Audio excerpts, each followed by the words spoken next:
വീട്ടമ്മയെയും 2 പെൺകുഞ്ഞുങ്ങളെയും കാണാതായിട്ട് 10 ദിവസം. തിരുവല്ല നിരണത്ത് വാടകയ്ക്ക് താമസിച്ചു വന്ന 40-കാരി റീനയും മക്കളെയും കാണാതെ ആയ വിവരം 2 ദിവസങ്ങൾക്ക് ശേഷമാണ് ഭർത്താവ് ബന്ധുക്കളെ അറിയിച്ചത്.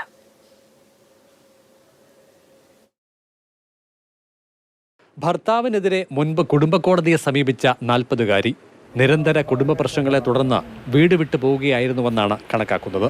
നിരണം ഗ്രാമപഞ്ചായത്ത് 5-ാം വാർഡിൽ കാടുവെട്ടിൽ വീട്ടിൽ റീന കെ ജെയിംസ്, മക്കളായ 8 വയസ്സുകാരി അക്ഷര, 6 വയസ്സുകാരി അൽക്ക എന്നിവരെയാണ് ഈ മാസം 17 മുതൽ കാണാതായത്.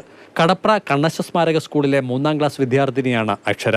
അൽക്ക 1-ാം ക്ലാസ്സിൽ പഠിക്കുന്നു. കഴിഞ്ഞ 21-ാം തീയതി വ്യാഴാഴ്ച ദിവസം റീനയുടെ ഭർത്താവ് ഒരു 9 മണിയായി, രാത്രി 9 മണിയായപ്പോൾ ഇവിടെ വന്ന് പറയാണ്, ഇതുപോലെ റീനയും പിള്ളേരും ഇവിടെ ഉണ്ടോ എന്ന് ആദ്യം ചോദിച്ചത്. ഞാൻ പറഞ്ഞു ഇവിടെ ഇല്ല എന്ന് പറഞ്ഞു. അന്നേരം പറഞ്ഞു അവളെ പിള്ളേരെയും കാണുന്നില്ല എന്ന് പറഞ്ഞു. അപ്പം ഞാൻ ചോദിച്ചു എന്നാ കാണാതായെന്ന് ചോദിച്ചപ്പോൾ അവൻ പറഞ്ഞു 2 ദിവസമായി കാണാതായിട്ടെന്ന് പറഞ്ഞു. അപ്പം ഞാൻ ചോദിച്ചു 2 ദിവസമായിട്ട് ഇപ്പോഴാണോ നീ വന്ന് പറയുന്നതെന്ന് ചോദിച്ചപ്പം അവൻ എന്നോട് പറഞ്ഞത് ഇത് ഇവിടെ കാണുമെന്ന് വിചാരിച്ചെന്ന്. അന്നേരം ഞങ്ങൾ പറഞ്ഞു എന്നാൽ പോലീസിൽ കൊടുക്കാമെന്ന് പറഞ്ഞപ്പോൾ അവൻ പറഞ്ഞു ഓ വേണ്ട, പോലീസിലൊന്നും കൊടുക്കണ്ടെന്ന് പറഞ്ഞു. റീനയും മക്കളും ഓട്ടോ ഡ്രൈവറായ ഭർത്താവ് അനീഷ് മാത്യുവിനൊപ്പമാണ് ആലുംതുരുത്തി ചന്തയ്ക്ക് സമീപം വാടക വീട്ടിൽ താമസിച്ചു വന്നത്. മൂവരെയും കാണാതായ വിവരം റീനയുടെ സഹോദരൻ റിജോയാണ് പുളിക്കീഴി പോലീസിൽ അറിയിച്ചത്.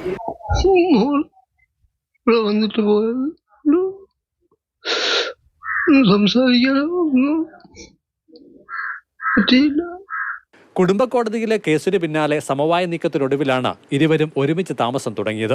ശേഷവും അനീഷ് മാത്യു മദ്യപിച്ച് പ്രശ്നങ്ങൾ ഉണ്ടാക്കിയിരുന്നുവത്രേ. ശല്യം സഹിക്കവയ്യാതെ റീന മക്കളെ കൂട്ടി നാടുവിട്ടു എന്നുള്ളതാണ് പോലീസ് നിഗമനം. അന്വേഷണത്തിനായി തിരുവല്ല ഡിവൈഎസ്പി നന്ദകുമാറിന്റെ നേതൃത്വത്തിൽ പ്രത്യേക സംഘത്തെ നിയോഗിച്ചിട്ടുണ്ട്. മാതൃഭൂമി ന്യൂസ്, പത്തനംതിട്ട.